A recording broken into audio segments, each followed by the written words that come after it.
Hola, buenas tardes. Un saludo desde Argentina. Voy a leerles mi trabajo titulado La analogía como trascendental antropológico y la educación sexual integral como trascendental pedagógico en Argentina.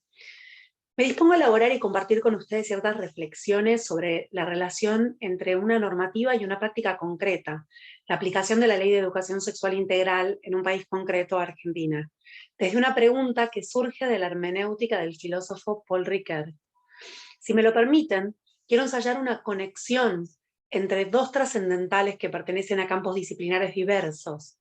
Por un lado, la analogía en el marco de una antropología filosófica hermenéutica y por otro, la ESI en el marco de la pedagogía y una didáctica que atraviesa todos los niveles educativos. La perspectiva hermenéutica en educación es ya parte del canon pedagógico del siglo XXI y algunas consecuencias de esa perspectiva adoptada tienen que ver principalmente con la recontextualización del proceso de aprendizaje. La hermenéutica nos obliga a integrar en nuestros modos de encarar la educación los elementos que conforman la situación de aprendizaje y de la enseñanza, entre los que se cuentan variables culturales y socioeconómico-políticas como edilicias y disponibilidad de material didáctico o recursos humanos. Se trata nada menos que poner al ser humano en relación con otros y otras, y con su entorno como premisa. Este escenario pone en jaque viejos modelos pedagógicos, en función de enfrentar la responsabilidad de construir espacios de creatividad y afirmación para hacer frente a las violencias que la vida en comunidad ejerce.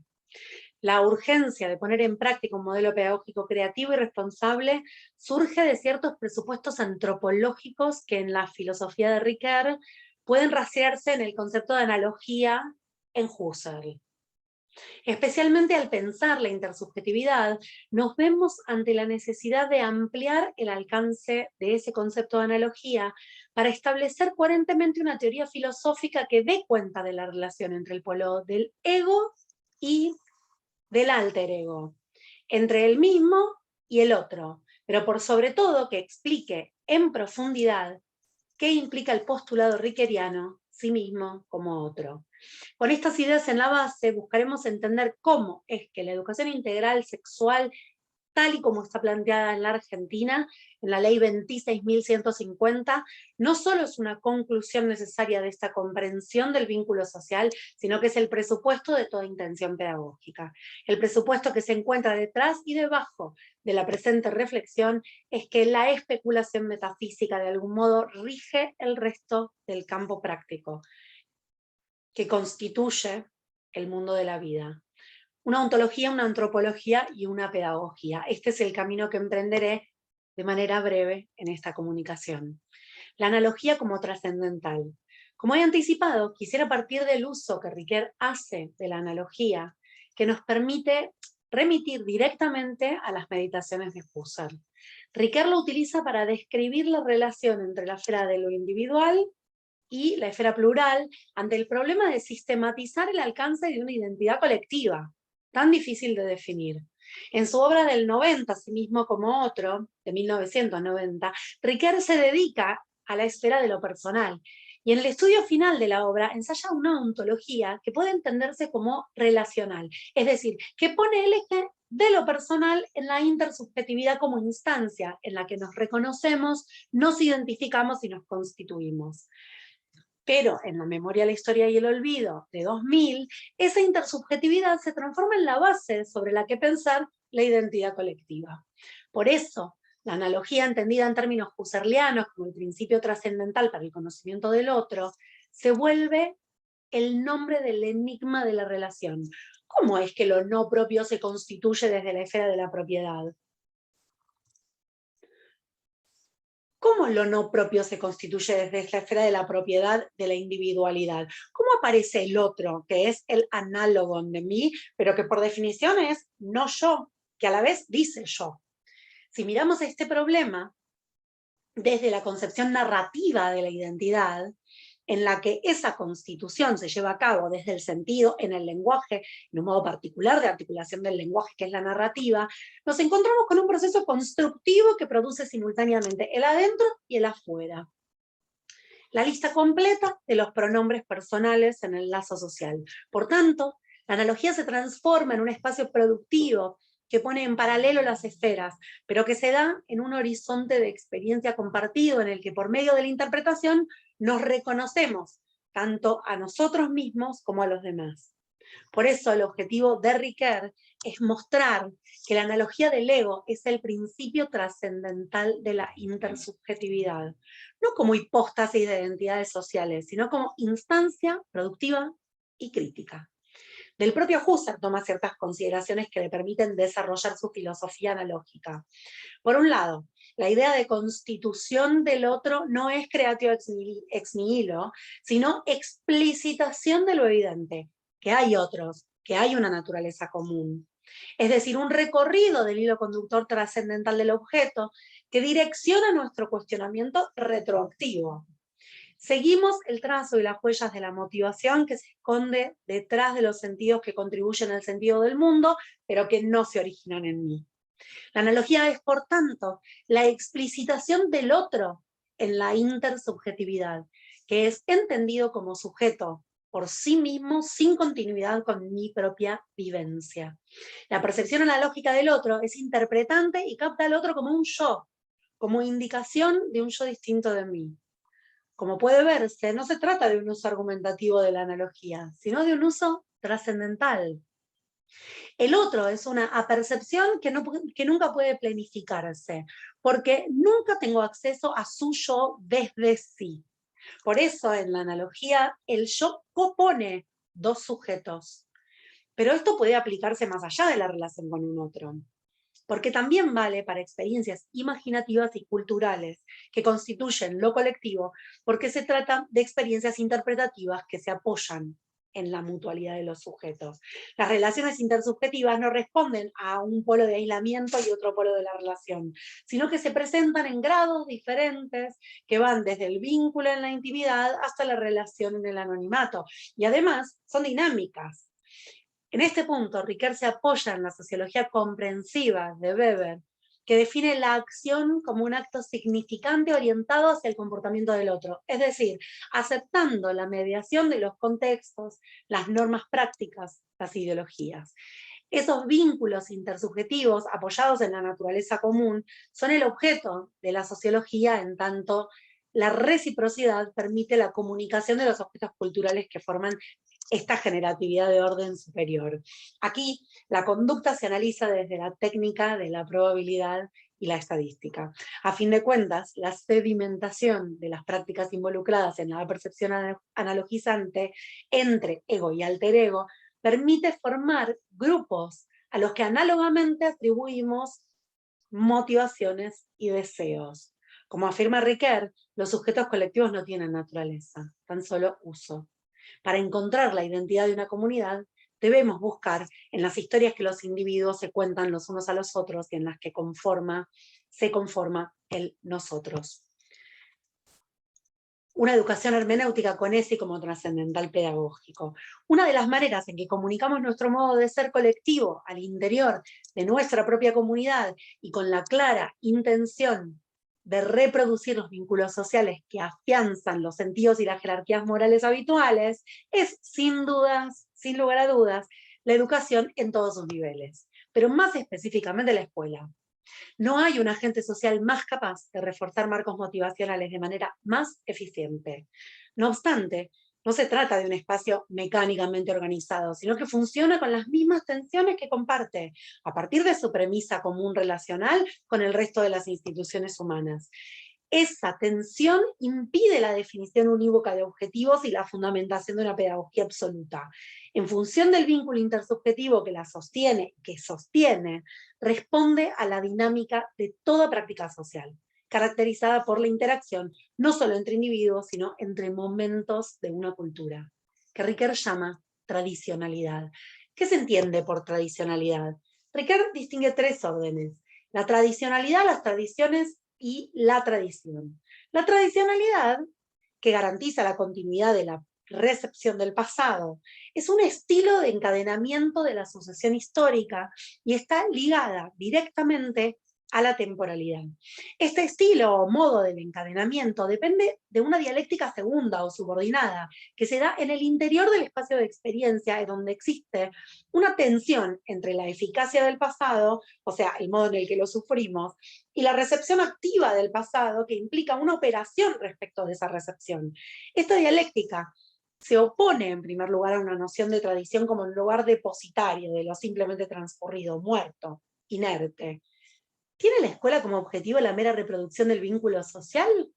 Por el contrario, es el pasado que se nos impone en el modo dialéctico de la transmisión. El trabajo de apropiación de aquello que nos afecta irremediablemente nos permite operar sobre el pasado, produciendo nuestra propia figura y reactivando por medio de la transmisión, una y otra vez, la tradición. Esto ocurre tanto en el nivel individual como en el colectivo. Las instituciones que reproducen la ritualidad de sentidos y valores tradicionales son a la vez el lugar y el momento para la innovación, en función de nuevas narrativas individuales y colectivas que se entretejen en ese relato cotidiano. Ahora bien, no puede negarse que es en tiempos de profunda crisis cuando se evidencia y pone a prueba la capacidad que poseen los estados, las instituciones y las organizaciones para aprender y para seguir innovando. Son las instituciones educativas, siguiendo esta lógica y este sentido, el ejemplo de práctica social más evidente, en que la dialéctica entre sedimentación e innovación se impone como la única manera de permanecer siendo. Las escuelas y universidades, creadoras de lazos comunitarios y constructoras de identidades, pueden ser ocasión de un tipo de mutualidad analógica que a través de un trabajo de lectura del mundo y de los otros y las otras, se apropie del pasado y de la historia, alertando sobre nuestra capacidad para operar sobre ese modo de la recepción. Edgar Morin, sociólogo y filósofo francés, no piensa en una reforma de la educación, sino más bien en la superación del modelo que rige tradicionalmente y que constata como problemático a causa de la deserción, de las violencias escolares, de la conflictiva relación que el conocimiento introduce entre docentes y alumnos y alumnas. Más allá de los problemas que han sido analizados por décadas, estos que acabamos de enumerar, promover un conocimiento capaz de captar los problemas globales y fundamentales para inscribir en ellos conocimientos parciales y locales, la supremacía de un conocimiento fragmentado, según disciplinas, torna a menudo imposible operar el lazo entre las partes y las totalidades, y debe ceder su lugar a un modo de conocimiento capaz de captar sus objetos en sus contextos, en sus complejos, en sus conjuntos. Esto último es una cita de Morin. No se trata de adoptar una perspectiva holista, sino de ver el todo en las partes y las partes en el todo, como eje programático del pensamiento de la complejidad. Es necesario enseñar métodos que permitan captar las relaciones mutuas e influencias recíprocas entre partes y todo, en un mundo que es complejo. No se trata de una pedagogía que pueda ostentar un objetivo específico, sino que debe pensarse como una aguja que enhebra todo conocimiento disciplinar en un proyecto que sirve como marco cultural para la vida.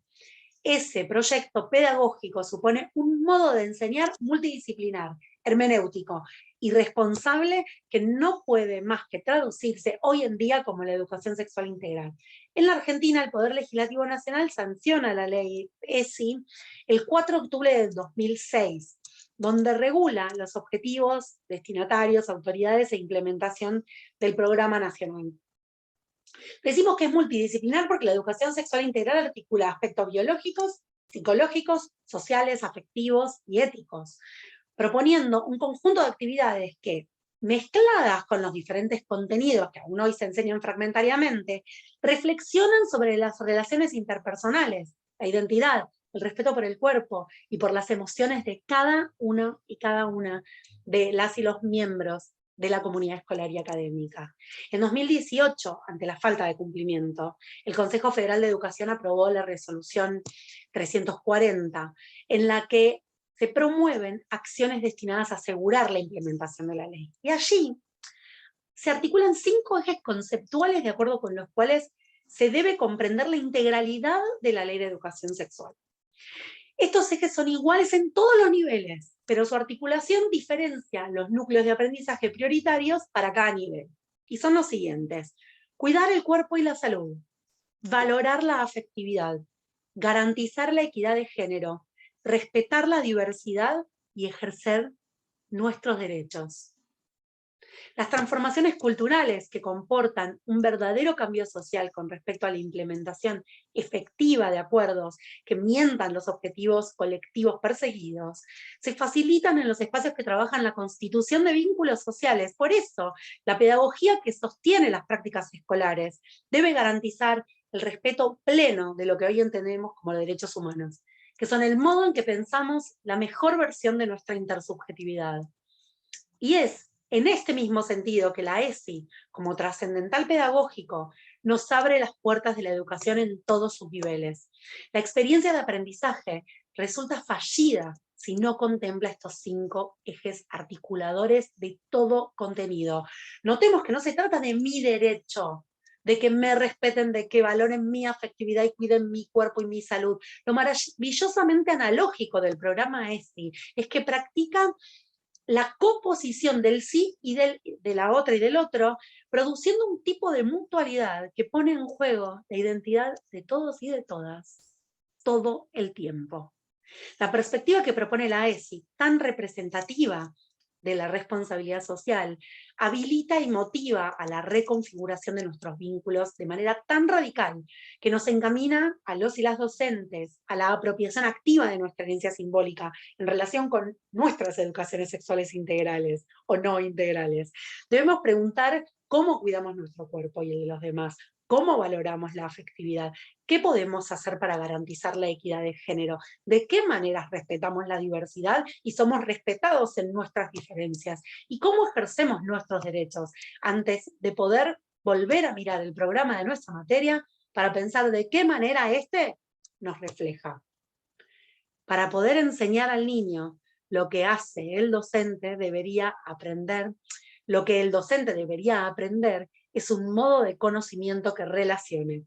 Relacionar requiere conceptos que nos permitan trazar vínculos entre los contenidos a enseñar y la vida, entre lo que sabemos y lo que nuestro alumnado puede aprender y viceversa. Los 5 pilares que propone la ESI son trascendentales porque explicitan las condiciones de posibilidad de la transmisión y producción de todo conocimiento, en definitiva de la educación, que es su forma institucional, escuela, terciarios, academias, etc. Refuerza la identidad en virtud de las convenciones que calificamos como saludables o más justas. Establecer relaciones entre contenidos, entre personas, entre experiencias, entre instituciones. Es posible. Es posicionarnos y simultáneamente coposicionar a otros como interlocutores de los que, de una forma u otra, soy responsable. En efecto, moral, solidaridad, responsabilidad no pueden dictarse in abstracto, no se las puede hacer tragar a los espíritus como se embucha a los gansos con un embudo. Pienso que deben ser inducidas por la forma de pensar y por la experiencia vivida. El pensamiento que une nuestra solidaridad muestra la solidaridad entre los fenómenos. Esto último es una cita también de Morán. La perspectiva científica y laica en educación no puede pretender realizar una reducción de tintes positivistas a la materialidad física, ni del cuerpo ni de los tiempos del aula. Los testimonios de sufrimiento de las personas que no han logrado encontrarse en los postulados de la biología o de las ciencias naturales deberían ser razón suficiente para entender que una perspectiva multilateral y multidisciplinaria es la condición de posibilidad de la actitud crítica y de la conformación de toda identidad individual y colectiva. Los lineamientos curriculares de la ESI en Argentina no buscan más ni menos que situar a la sexualidad y a la construcción de la identidad sexual en un orden complejo de lo sociocultural, para pensarla así como una perspectiva integral. De acuerdo con esta complejidad, según propone la ley, el abordaje de los contenidos de la ESI debe ser interdisciplinario y transversal, y en este sentido todo docente, sea cual fuere su campo disciplinar específico, es o debería ser idóneo para enseñar estos contenidos, siempre que acepte el desafío de plantearse una introspección profunda sobre sus propios posicionamientos y prejuicios. Esa es una cita de Mei Lu. Reconocer la identidad, la nuestra y la de los demás en simultáneo, es decir, en una relación de mutualidad que encuentra su fundamentación en una antropología filosófica cuyo trascendental es la analogía, es la condición pedagógica de toda posibilidad de la experiencia educativa. En la práctica educativa, los contenidos de cada nivel, inicial, primario, secundario, medio y superior, han sido los ojos que permiten reconocer agresiones, violencias o delitos, los oídos que en su escucha otorgan reconocimiento, aceptación, acompañamiento y guía, las manos que abrazan, ayudan y construyen espacios de resiliencias cargadas de vitalidad. Las narrativas identitarias intersubjetivamente construidas ponen en juego, cuando nos permitimos preguntarnos, ¿quién soy? El derecho a la identidad, que no es más que la construcción colectiva de nuestra afectividad, y que es la condición de posibilidad de la vida. La ESI y la apertura al reconocimiento de la identidad son la condición pedagógica de bienvenida y acogida a un mundo compartido, porque sabemos que UNE va siendo lo que quiere ser si es reconocida como tal. En el reconocimiento de la identidad se juega entonces el derecho mismo a la educación. Esto último, una cita de ese Maitisi Torres. Bueno, este es el fin de mi comunicación y espero que lo hayan disfrutado y espero que haya suscitado algunos cuestionamientos, algunas preguntas. Lamentablemente no puedo estar presente, pero las recibo de manera, bueno, con mucha felicidad y con mucha alegría y con mucho interés a través del mail, que obviamente mis compañeros y compañeras les pueden proveer. Muchísimas gracias.